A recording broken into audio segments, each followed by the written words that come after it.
Alright, welcome back for another video. I'm going to continue breaking down the history of the different spirits I make here at 451. What my thinking was behind those, what's behind the name, what goes into making them.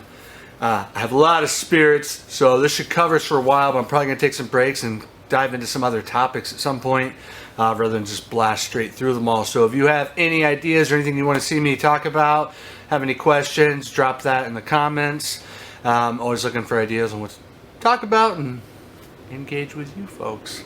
I don't talk to nearly enough people during shop hours. So anyway, today's word is tradition. Last time it was innovation. Now we're going to go the other way with tradition. A lot of the philosophy behind 451 is making a nod to tradition, using what we can learn from the spirits that have already been made, and then put our own spin on it and innovate. And so this one lined up pretty perfectly, because there is a lot of tradition in the next spirit we're going to talk about, which is BoneShaker. And St. Patty's Day is coming up. I used to have a book. I loaned it to someone. I don't know where it ended up, but it was 1,000 Years of Irish Whiskey. And it went to the entire history of it. And Irish whiskey, the name whiskey itself comes from a Gaelic word, Iscaba, which means water of life. A lot of spirits you'll see, vodkas, little water, aquavit is water of life as well. They all have the same kind of root to them. But Iscaba was originally just a distilled, like white dog spirit, like moonshine.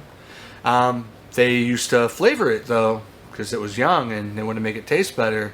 And so I didn't really think to mention this. Dear Johnny has a lot of that show with the smoked apples. And BoneShaker came about because people are confused by the smoked apples.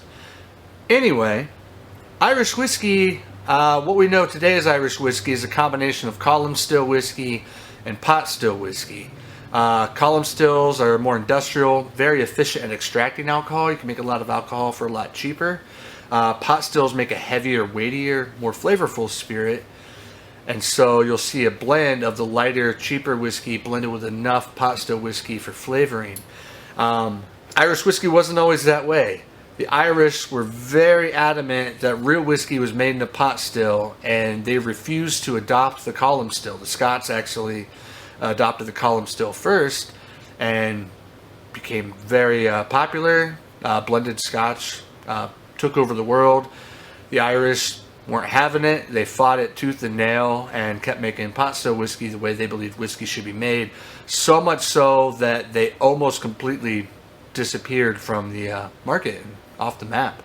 Eventually they caved and started doing the more Scottish style blend of column and pot still. And what we know today is stuff like Jameson, Bushmills. Those are all blended whiskeys with column and pot.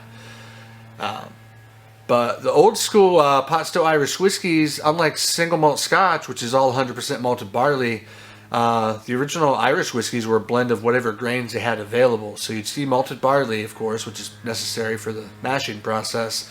But you'd see oats, rye, wheat, whatever they had available. And like that, BoneShaker is barley, rye, oats, roasted barley.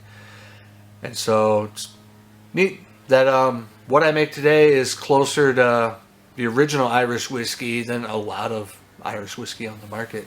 So I thought that was a fun little thing to bring up since St. Patty's Day is coming up. The name BoneShaker, I mentioned in the last video about our Solera process where I'd age in 2 different sized barrels to put out a young whiskey that actually tastes pretty good. BoneShaker, those were the old school bicycles. You had the BoneShaker or the penny farthing, and they had a big wheel and a little wheel, and since we're using 2 different sized barrels, that was my little nod to that. I thought BoneShaker sounded a lot cooler than penny farthing. But all of my spirits have ideas behind the names. If you came on a tour years ago, or if you've been in and asked about it, I'll give you the kind of history of where I got those ideas from. For today's little bit of inspiration, probably already know I was an artist and musician long before I got into distilling, and I wanted to bring a lot of that with me. both with how I approach spirit making, but also with the branding and everything. And early on, I knew I wanted our labels to stand out in the liquor store. Been in a liquor store lately, it's not terribly exciting. A lot of the same words and ideas, old this, old that, old dead white guy names, and then earth tones for the labels, and everything just kind of looks the same. I wanted to have more fun with things and go kind of the craft beer route where each bottle has its own name and story behind it and brighter colors. And I wanted a cross between like B-movie posters and like rock and roll flyers.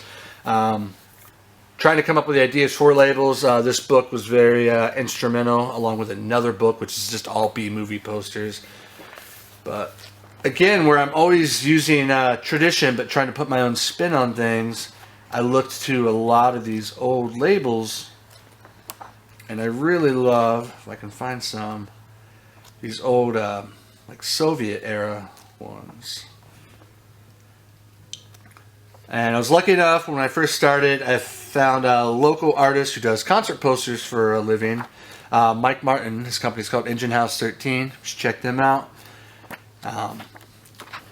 But he did all these really cool flyers for shows, and I approached him, and he was down to make our first labels for us. I'm working on rebranding them now. We've had the same labels for a long time, but I love the work he did for us.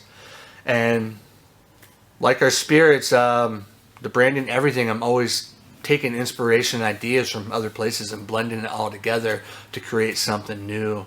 So artistically, that book, Modern Poster, helped me really kind of distill the ideas I had into our final labels. As for local stuff you should check out, again, being an artist, one of the biggest things that helped me really on my way when I was a young artist, I started just selling art out on the street in the short north, back when you could do that and not need a permit or anything. And came across, I used to show at a place called Travana, became Short North Coffee House, a few other places here and there, but 83 Gallery. I fell in with that crew, and Jeff, Nick, Maddie, everyone that started that up or came along at some point, their whole idea with the gallery was to be inclusive. Like anybody could show there. You didn't have to have a degree in art or anything, or any sort of like real pedigree. If you wanted to show there and they liked your stuff, you could do it. And they started off very punk rock DIY shows in a house. They eventually moved to a spot in the short north, which is now Oddfellows, next to where the original Mikey's opened up. They then moved down to the Brewery District for a little while before they closed up shop. Jeff moved away to Colorado for a while. He's back now for the last couple years and got 83 off the ground again. And they're doing really cool shows, really good stuff. Check them out. They're a big reason I am the person I am today. And thank you guys for letting me be part of your project. And I love everything you guys have done. That's it for now. Ciao.